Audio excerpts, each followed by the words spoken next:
Coast to coast, around the globe, the arts community, around the globe now, the arts communities in this world praise the Kaufman Performing Arts Center as perhaps the best performing arts center in the world. The New York Times gushed, the LA Times gushed, and when you can get both of those times gushing, you've done something right. Then we've got that little thing called Google that everybody wants to know about. Google, Google, Google.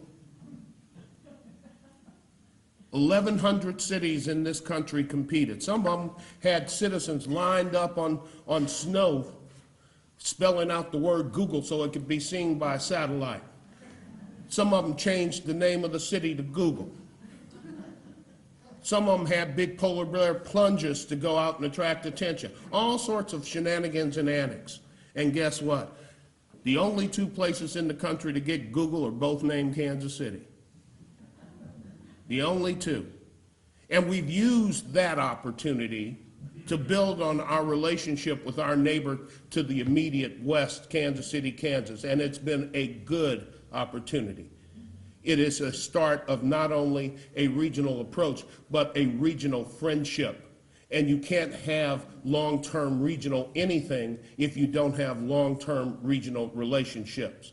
And we are spreading those relationships not just to Wyandotte County, but also into Missouri with other mayors and into Johnson County as well. It is time for us to start recognizing the power of working together as a region. This Google program is one of those platforms that has allowed us to jump off into that. And it is going to be a tremendous thing for us to try to exploit. We will not have it forever. We will not be the only two. Google is, after all, a for-profit company. We will have it for a short period of time. And while we have it and we have it alone, we should exploit it. We should become the people that other cities, when they get it, come and talk to us about what should they do. That's where we want to be, and that's what we're working toward. I haven't even mentioned the All-Star game this summer. International exposure. Right here in Kansas City. We've already given out 600 press credentials, national and international, all around the globe. We will be on display like we have never been on display before. We need to sweep up the cobwebs out of the corner and pick up the trash and put away the underwear on the floor, because people are going to be here crawling around looking at every aspect of this city. And we also need to have a little party going on.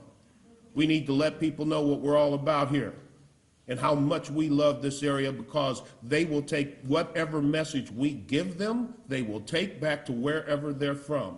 And if we send a negative message, they won't come back. If we send the positive message that we always do, then we will have people starting to look at coming to Kansas City from all over the world. That can't hurt. We have great news to share. All of these things that I've talked about are new, but what about the things that we've had here for years and often take for granted?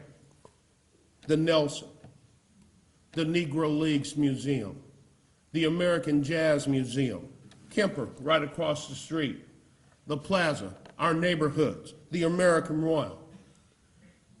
Our people are our greatest resource. We need to make sure that we understand how truly magnificent of a city we are, the resources we have at our disposal, and we need to constantly talk about those things in a positive way. So with so much good news to share, I'm always one of those types of people that when you've got the ball and you're up by 20, let's score again, okay? I don't believe in prevent defenses. The only thing that prevents is you winning. If we've gotten there by being on the attack and on the move, let's stay on the attack and on the move. We have a great deal of work, of things to be proud of, but we have a great deal of work left to do as well. Just a short time ago, people outside of this area would have told you that Kansas City was behind the times, perhaps a place that had been surpassed by the glitzy, bigger coasts in some of those cities, and that our heyday was behind us. And let me tell you, they were all flat out, ain't no doubt about it, wrong. I'm proud to be here standing as your mayor. I am honored to be your servant, because we are truly going places. And generations that follow us will be talking about the opportunities that we have here in front of us today and whether or not we took advantage of those opportunities. It's a heavy burden, but that's what we're all about, right?